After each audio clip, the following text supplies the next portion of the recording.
if all the tracks do good, it just builds up the whole sport. You have great turnouts at all the tracks. You're going to have great turnouts for all the bigger races.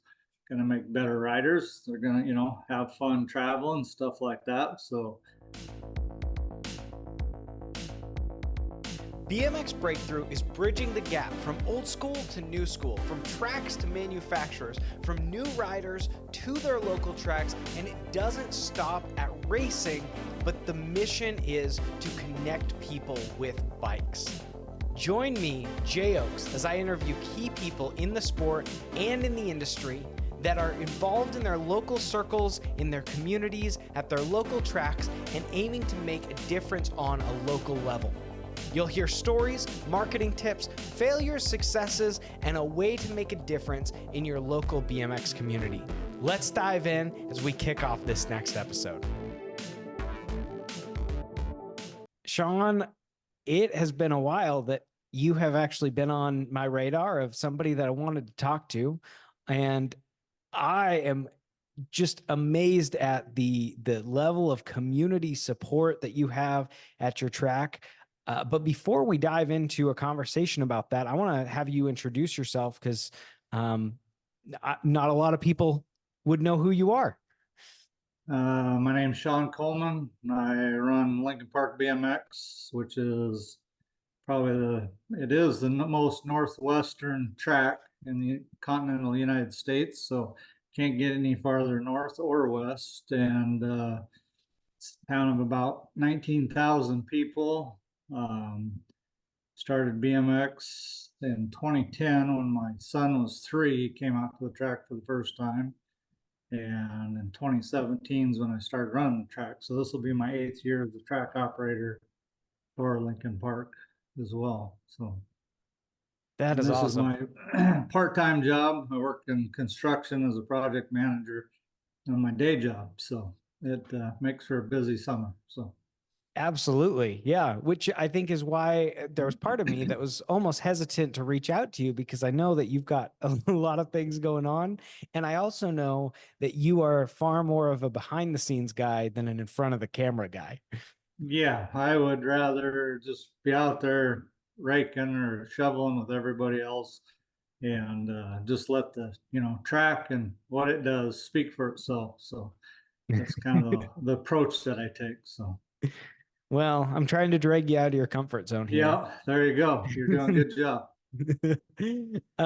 Well, I guess the first thing that caught my attention when I heard about your track was I had seen on Facebook, your Facebook live stream of all the motos.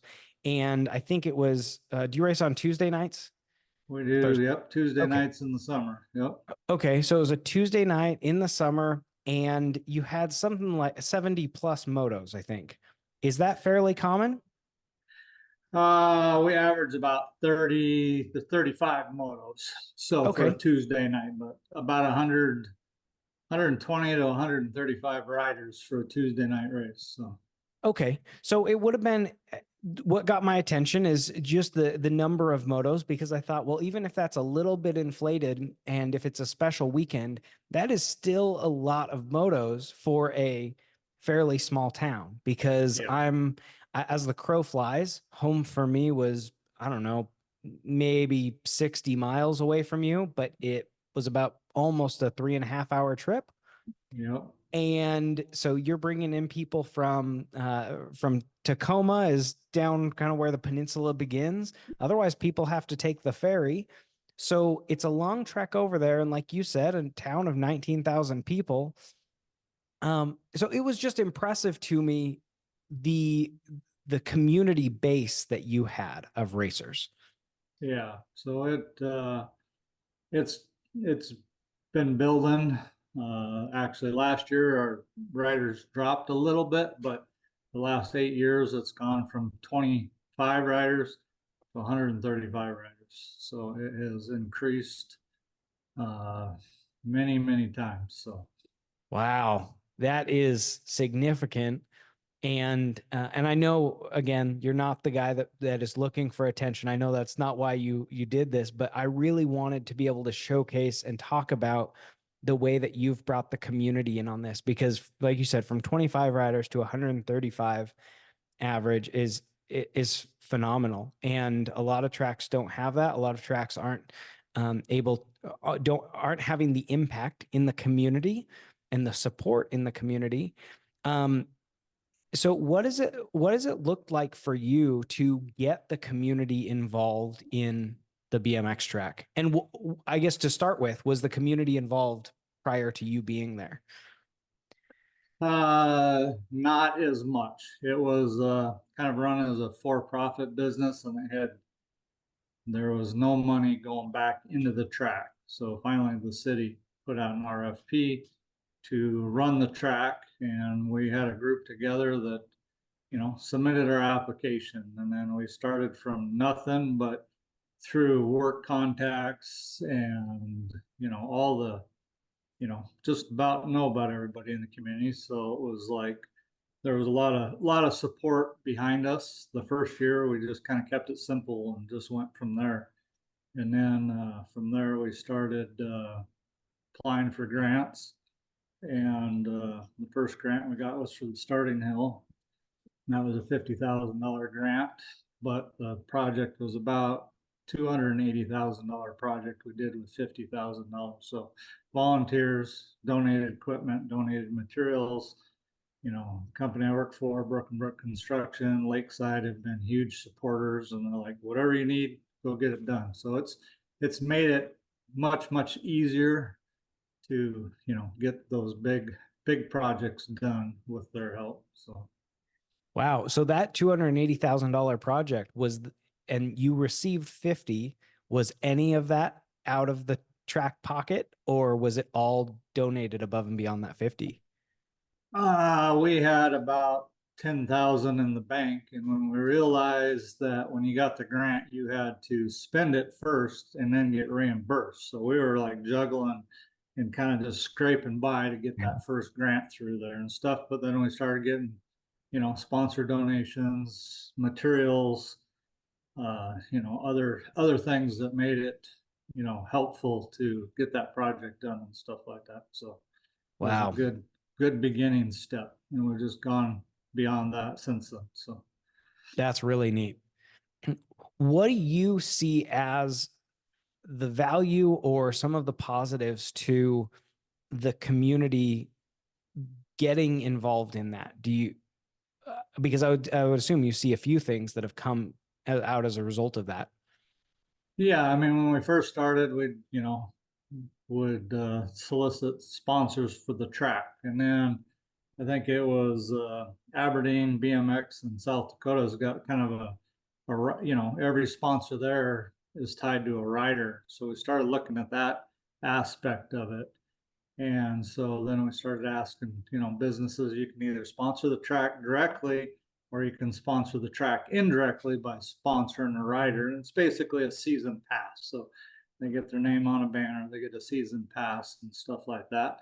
And that grew from, I don't know, first year like 20 riders to last year between sponsored riders and our scholarship riders, we had about 90 that were sponsored by businesses. So they would come to the track and they would race, it was all covered. So if a business doesn't know a rider, some riders had connections with businesses that we didn't even know.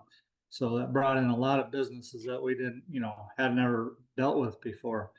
But the companies that don't know any riders, then we use those for scholarships. So we had probably about 20 scholarships given out last year to kids too. So That's really cool. And that caught my eye when I was there for the state finals this last year and talking to you. And I noticed all these banners around the track. And so I know that I've talked to a lot of track operators that are trying to figure out, well, what do we do for sponsors? How do we do this? And you have your track is surrounded by banners with company logos. And then you pointed out to me that in the lower left, right-hand corner, or sometimes in 3 spots on the banner, there's a rider's name and their number, and that's a sponsored rider. yeah. And that was neat to me. And so did you say that when a rider's name is on there, then that covers their season? Yeah, that covers all their practices and their single point races. Is one year I had it to where they could get multiple different packages, but then I get all these great ideas and I forget the gals in the registration have to keep track of all this. So we kind of just made it simpler. So it was easier for, the volunteers to sort through these ideas. And so it worked good just doing, single point races and practices. And yeah, we reserve our first straight, which is about 200 feet long for all the rider banners. And then we usually run out of room there. So then we're finding other places to put all the rider banners as well. So Talk about a good problem to have. yeah, yep. We joke that it kind of looks like a, NASCAR track out there, but hey, there's a lot of banners, lots of support. So It does. But I think on a positive side of things, when you notice and when you are aware of the reason, so people hearing this, people understanding, people having had conversations with you, knowing that that's what it's about, and seeing all the local businesses. And I know that there were businesses that I saw on banners around your track and in different spots that I went to visit when I was out there for the weekend, just because they supported your track. yeah, yeah, we have quite a few of those, and it's nice for those riders that come in. It's like, oh, I saw that, whether it be the Rail or Shirley's or some of those other places, especially food places, to where it's like, oh yeah, so they support the track. I'm gonna go there and grab lunch or something like that. So Yeah. Well, and I love the aspect where you said riders got sponsorships of businesses that you didn't even have connections with or weren't aware of. And I think the way that you were able to leverage um and I mean leverage sounds so like a manipulation type of word, but that's not the case. It's just using the connections that you had with businesses to be able to get them involved with what kids are doing, and then the relationships that kids and parents have to bring more awareness and help them connect people, because then you have it's mutually beneficial. yeah, and there are kids that, it's like some of the sponsors aren't even from our town, and it's like, oh, they have a business from wherever that they know and have a personal connection. And then it's, they're sponsored. We've had some private donors that, hey, my kid used to race. I want to sponsor a kid, just out of the blue, and so we'd use those for scholarships and stuff. So there were a lot of, different connections that came out of this, and it continues to keep going. So I love that. I love that because watching the level of riders that you have been able to encourage and to foster through the environment. You have some really high level riders. You have brought in riders at an entry level, and you have some that are just there to hang out and ride on their bikes. And it feels like you guys also do a really good job of encouraging those various skill levels as well. yeah, I mean, we've done different things. We tried, our own Rider League 2 years ago.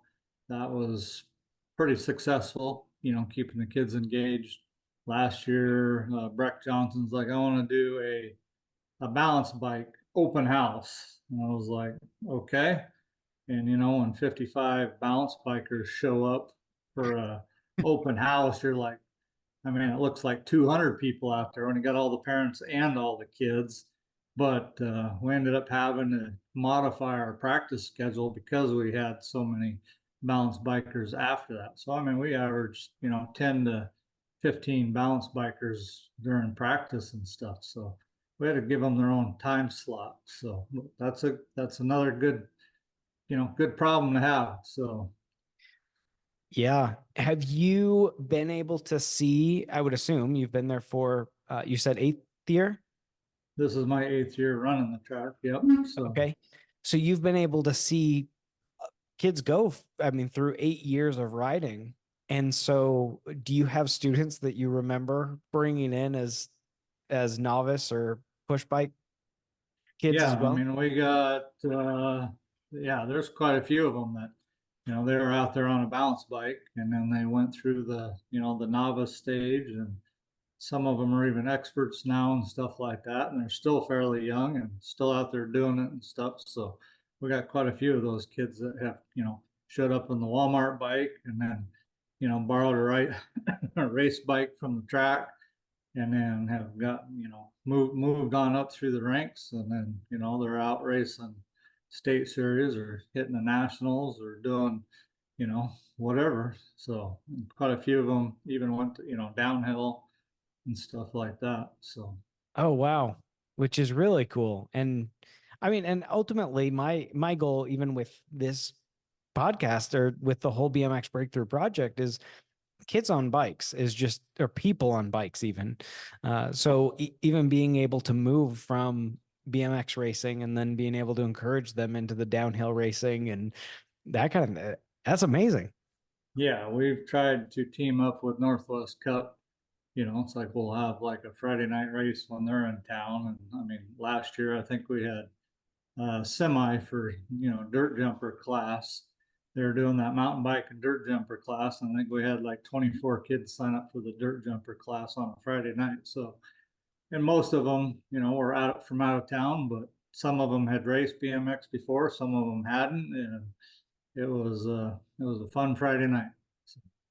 I love that. Okay, so to use that and go to and slightly pivot the conversation, but you said team up with the Northwest Cup in order to have events. So there's one side of things where with other tracks or we'll call them competing events, it's Yeah. really easy to look at them as competition and butting Yep. heads. Yep. But it sounds like what you've done, and I don't know if this comes from practice or if it's natural for you, but it sounds like what you've done is trying to use those things in order to build more community. Can you speak more to that?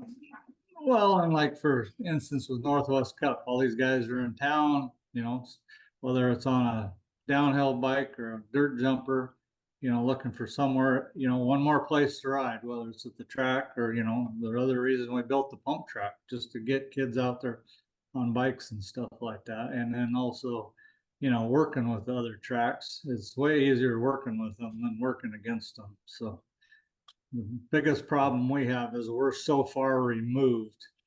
Trying to team up on a weekend with another track is pretty difficult, but we try to do what we can. So Is that tendency to or goal to work together instead of competition? Is that something that is just part of uh, like innate to you, or is that something that you had to work on to not become a little bit more uh, uh I guess like, no, this is my turf, my area.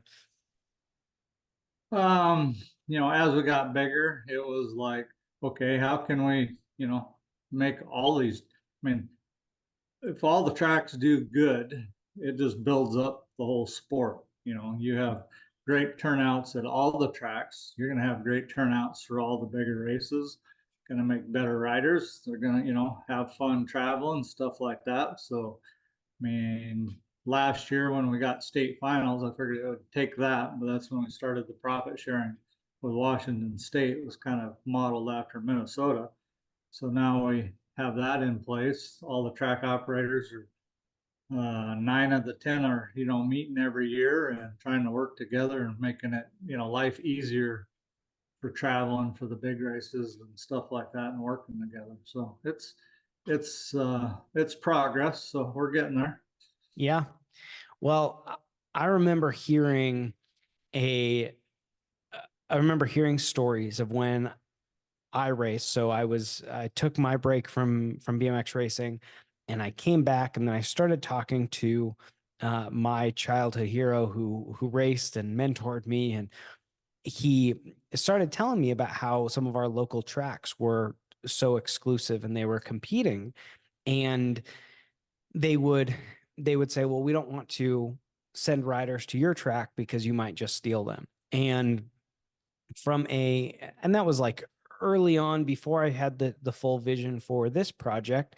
Mm-hmm. But my marketing background says, okay, well, if we're competing, that means that we just don't know our ideal customer because, especially if a rider is 45 minutes away from you, they're probably not coming to your track permanently.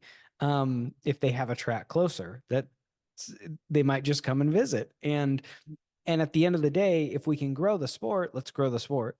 Mhm. And so hearing what you've been able to do, and even, I mean, even that even if Lincoln Park closes down for a weekend and sends riders to another track, they're still going to come back because you're still their home track. Yeah. And you can support and you can encourage that, and you don't have to be a silo on your own. But um, can you speak more to you, because you referenced the Washington State tracks coming together modeled after Minnesota, so that it benefits everybody. So what does Yeah. that group benefit look like? So one condition would be during a state race, if somebody's having a state race that belongs to the agreement, you don't race on that weekend. You also, during state finals, you'll send two volunteers from your track to go help at state finals. So it's kind of like state finals crew is a conglomerate of volunteers from all over, all the tracks, and kind of pull from everybody's expertise. Other than that, it's just based off your rider participation for state finals. So after all the bills are paid, you had so many riders, you get a percentage of the proceeds, stuff like that. And last year it also kind of morphed into, if we're at another track just for their SCR, I mean, you had 3, 4, 5 of the track operators out there, helping, or volunteers helping at just the standard SCRs too. So it was, everybody who might not have been racing was just about working every one of those races as well. So it was a good group last summer, and we'll continue that this year. So And you mentioned meeting up a few times a year, and getting together and having conversations, and that what you're doing, it takes effort. It's not easier. Like is some things become easier, but it's not easier to make all that effort. yeah, 2 years ago we met in Tequila, and so we got this brilliant idea that the following year, whichever east side, west side raised the most for Race for Life, we'd go to that side of the track or the state. So we went to Moses Lake, and what was that, November, to get together, because those 4 tracks raised more than the tracks on the west side even. So we'll see if we can get that pulled back over here on the west side for this year. So it's a fun competition. It was another a good cause, and a good way to get everybody kind of into it. So Yeah. And then when you get to cheer people on, because although it might be more difficult for you take an entire day or 2 days even to drive out of your way. You're going 4 or 5 hours in order to get to that other track. Like you said, it's for a good reason. And then when rider counts go up, is that you've built a community of people that will be excited when your rider count goes up. You can be excited when theirs goes up, which is amazing. yeah, I mean, when you can get Bigfoot's riders counts, going up the last couple of years. C-Tax, I mean, they're all east side. Moses Lake is almost doubled in the last, 3 years. So, I mean, all sorts of areas are growing, and, it's just making that whole state sport, that much more better and working together. So, That's great. And then you mentioned, was it 2010 when you got into BMX? yep. So we got invited by some friends that were, had rode a couple times at the track. They were, I'd say, fresh novices too. And my son it was July of 2010. So he was 3 on his pedal bike. He had started on a strider when he was 18 months old, and he was already on his pedal bike. So we went out there with his Tony Hawk pedal bike, and the daughter she was 6, and she was out there on the pedal bike, and he did it for about 2 weeks and crashed and broke his arm on the track. And by the time he got healed up, we had already had a Redline Micro Mini waiting for him. He's been riding ever since. Wow. Wow. That immediately breaking his arm didn't even scare you away. No, that was the second broken bone by the time he was 3. So I think Wow. he's up to about 13 now. So Oh he my. yeah, so it's it's just one thing that he does, and fortunately nothing's been serious, so all minor. That's good. Then did you grow up racing or do you have any familiarity with it? No, I grew up out in the sticks west of Port Angeles. My first bike I won actually in a fishing derby, kids fishing derby. So I had a BMX bike, but there wasn't a lot of areas to ride. I mean, your buddies live 4 or 5 miles away, on the highway and stuff like that. So it was never came into town, and raced and stuff like that. Rode my bike around, also rode the horses around, stuff like that. So that was until my son started getting into it, and the daughter, she started racing, um, was when we got into BMX. Okay. And then what did you find so valuable about it? What kept you around? Uh, just they loved, loved doing it, loved going on the trips with them. The whole family went. They were both racing, stuff like that. Volunteered here, during that time. I think we belonged to Sonic BMX when the kids were little, and kind of, learned the ins and outs of the bigger races, as part of the team and stuff like that. And they kind of just started riding for themselves. And that's about the time I took over the track, started running the track and stuff like that. So, Wow. That's neat.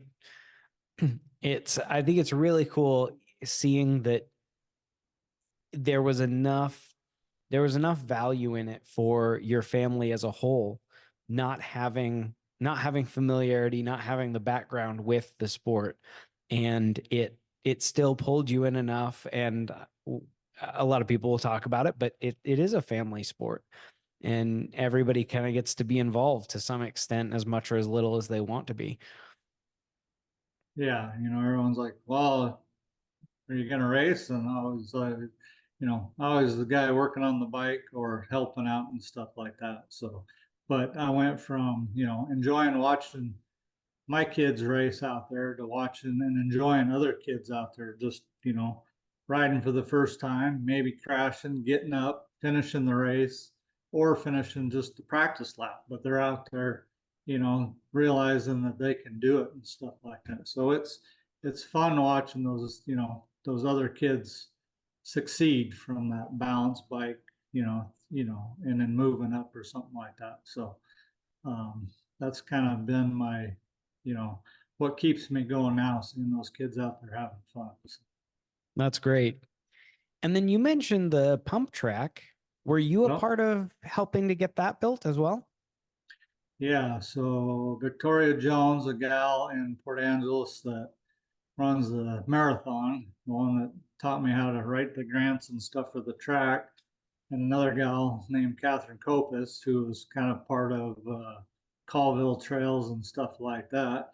The three of us wanted to, build a pump track in town here. So between the three of us, Catherine dealing with the state RCO grants and Victoria working on sponsors, and me working with Velo Solutions, we raised enough money and enough volunteers to build the pump track in town. So it was about an $880,000 project to bring that into town. So that was like 2.5 years of coordinating and getting that together and bringing that to town. So Wow.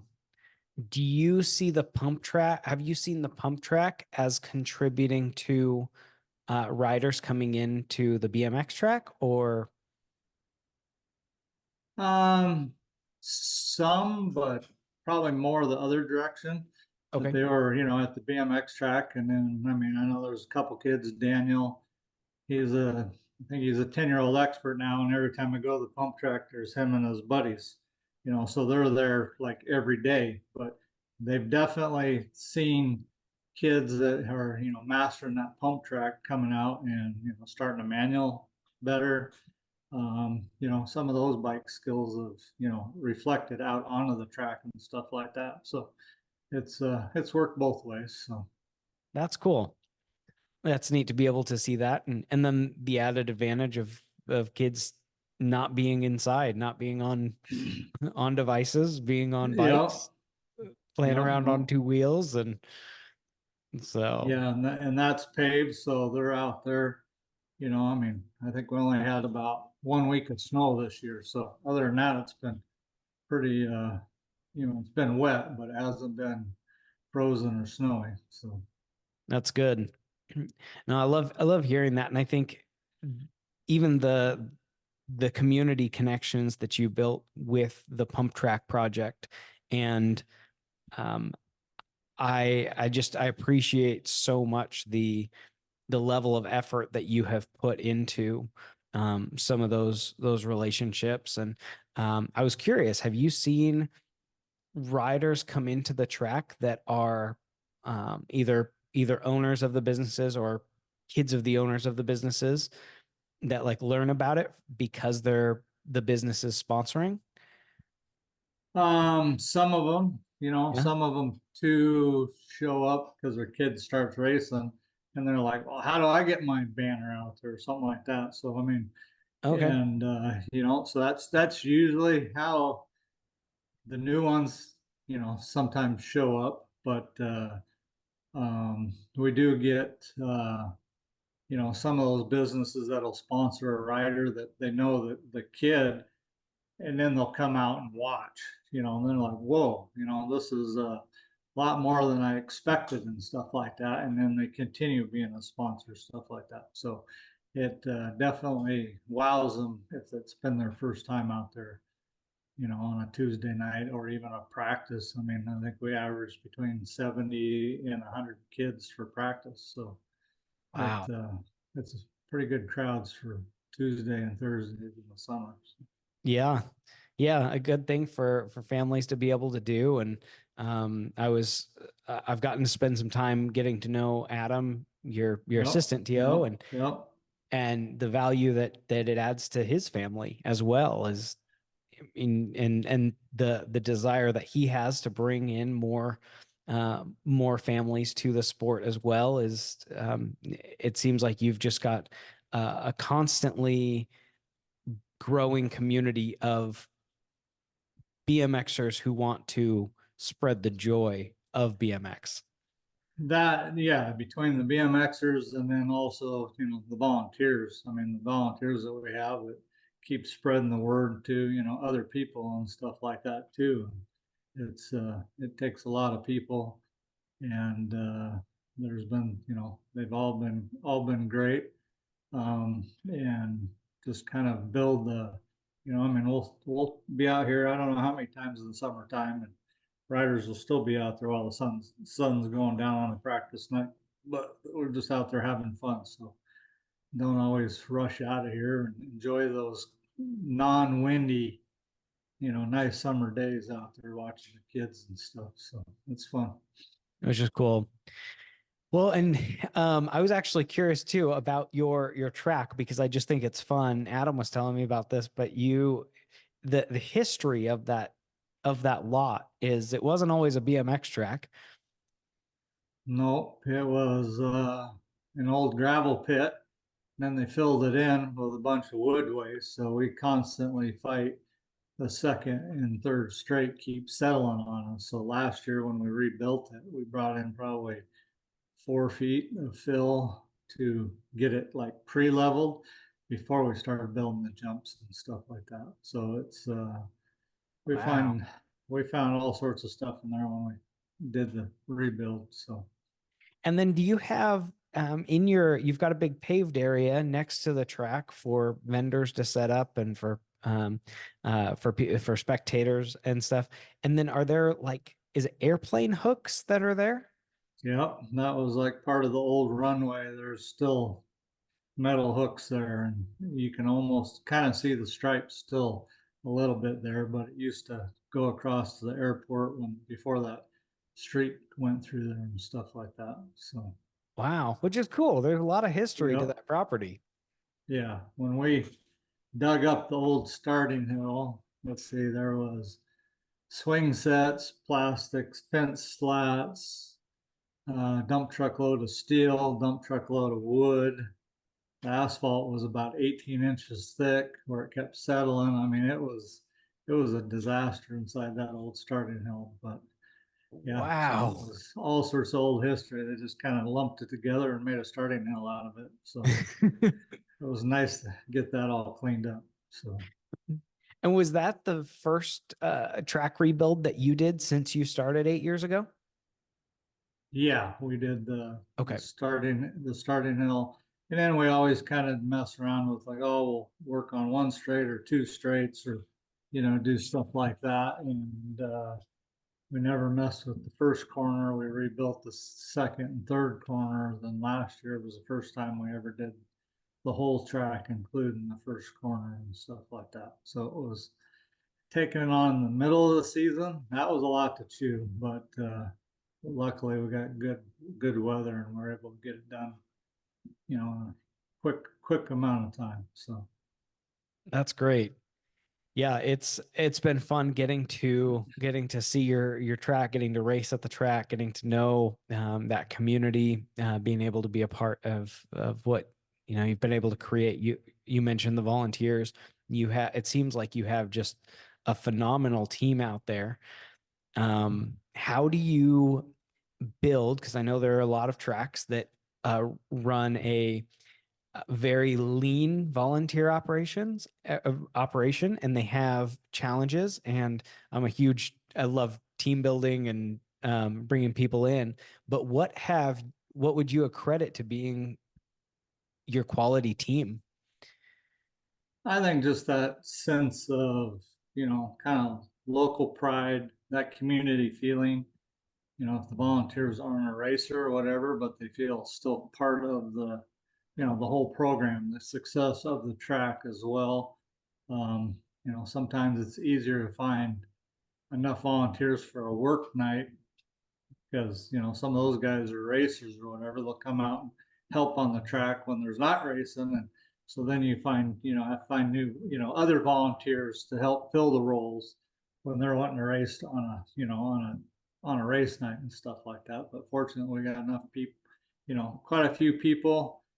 We always have the ones that you call up and say, "Hey, I want to move this corner, or I want to do this, or I want to build this tunnel," and they're there day in and day out, right alongside you helping out. So we have some great, core volunteers that have been here the whole 8 years and stuff like that as well. So My guess is that it was not always like that. When you first started out, I'm guessing that you were probably at times lean on volunteers. Is that accurate? yeah, well, the first year we started, it was I don't know, we had probably 10 or 12 volunteers that helped and stuff like that. It was just when we started it up under the new management, stuff like that, there was definitely a lot of riders, a lot of community that wanted to see it succeed and start fresh again. So we still had a pretty good volunteer group take off from that, and then it's just built from that. So Okay.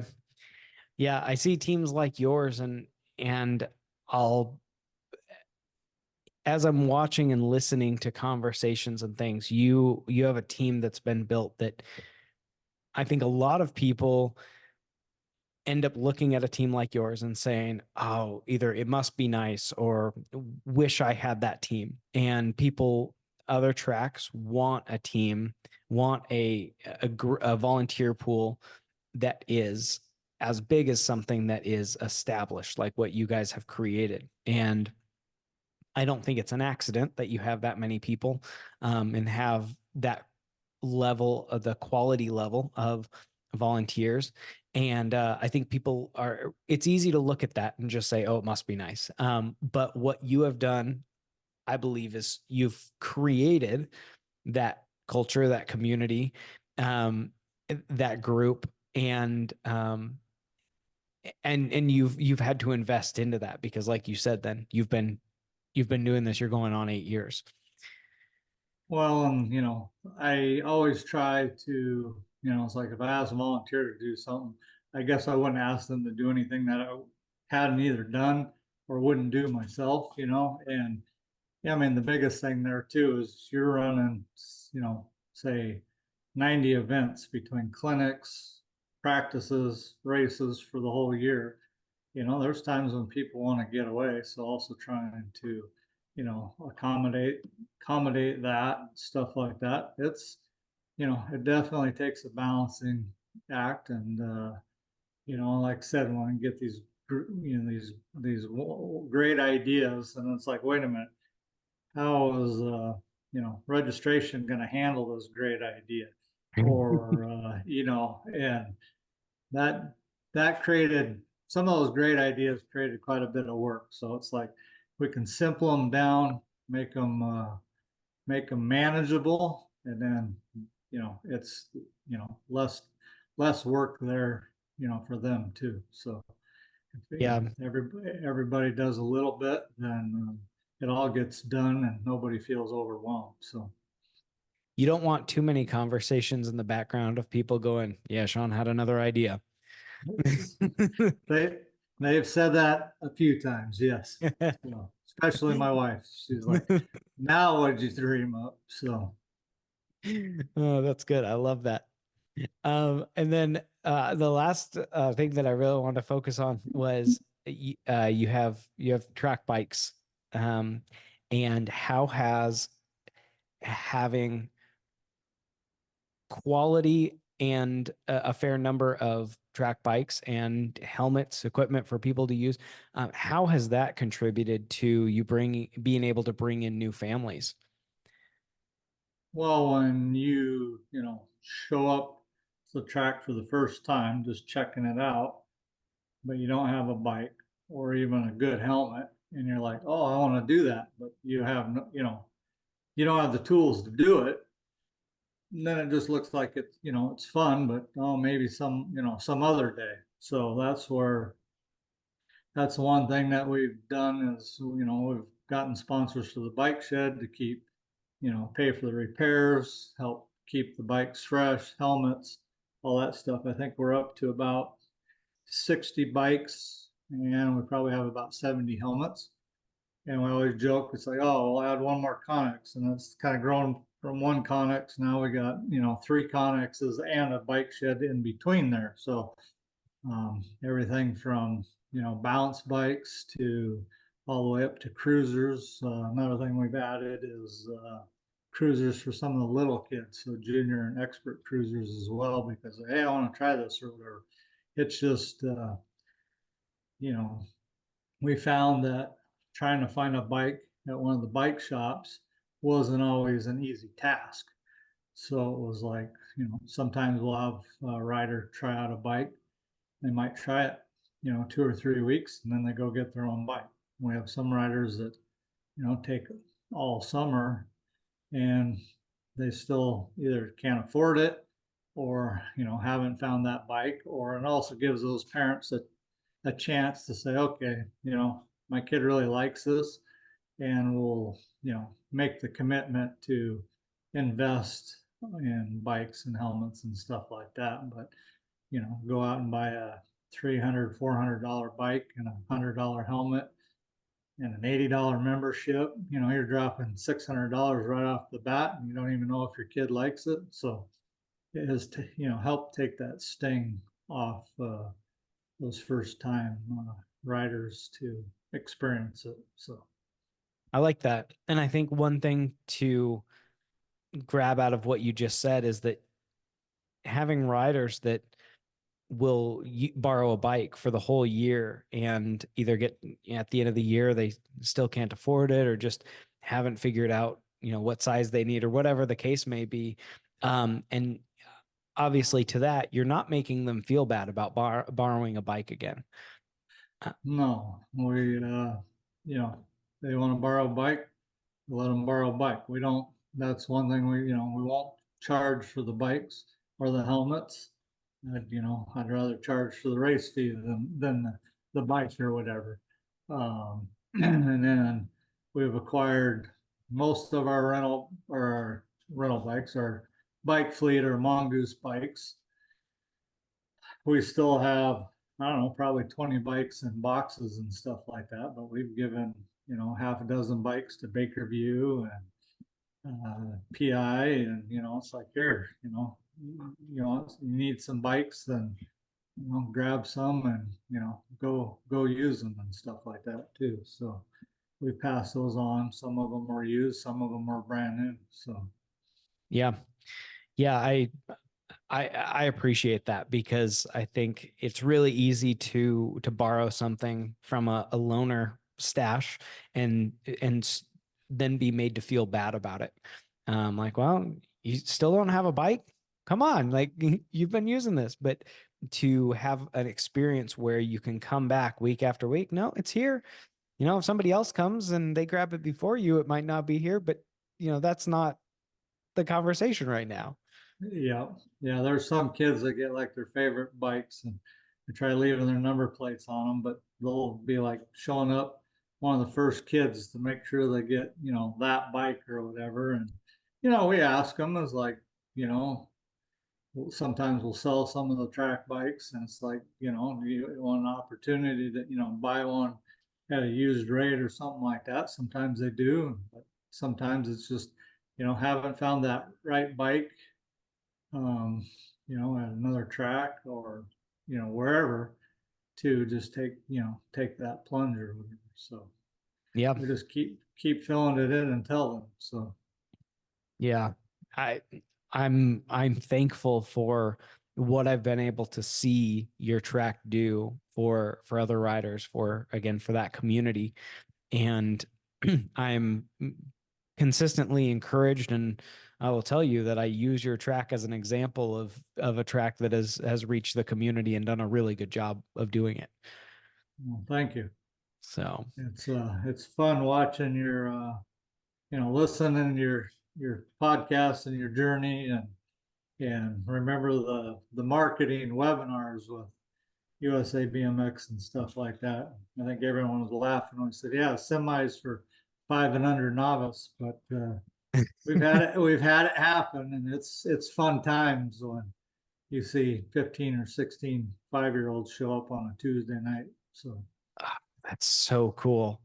Yeah, the numbers, some of the numbers that you guys have for rider count is unbelievable in such a good way. And I mean, those are to be able to get more and more of those 5 and unders, those those kids are amazing.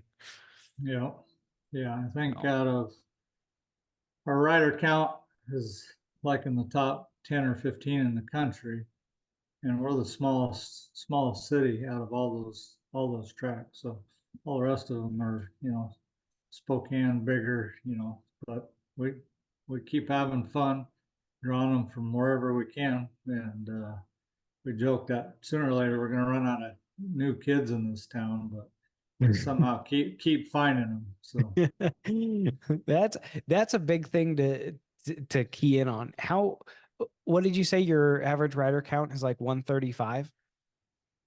last year it was 125 during the summer when we did our summer series. It was like 135, and then it dropped off in September, October. Okay. And the year before that, it was like 137. So the last 2 years, it's been, last 3 years, it's been over 100 riders for, last 3 years. So. Okay. Well, so you said you're in Port Angeles is 19,000 people.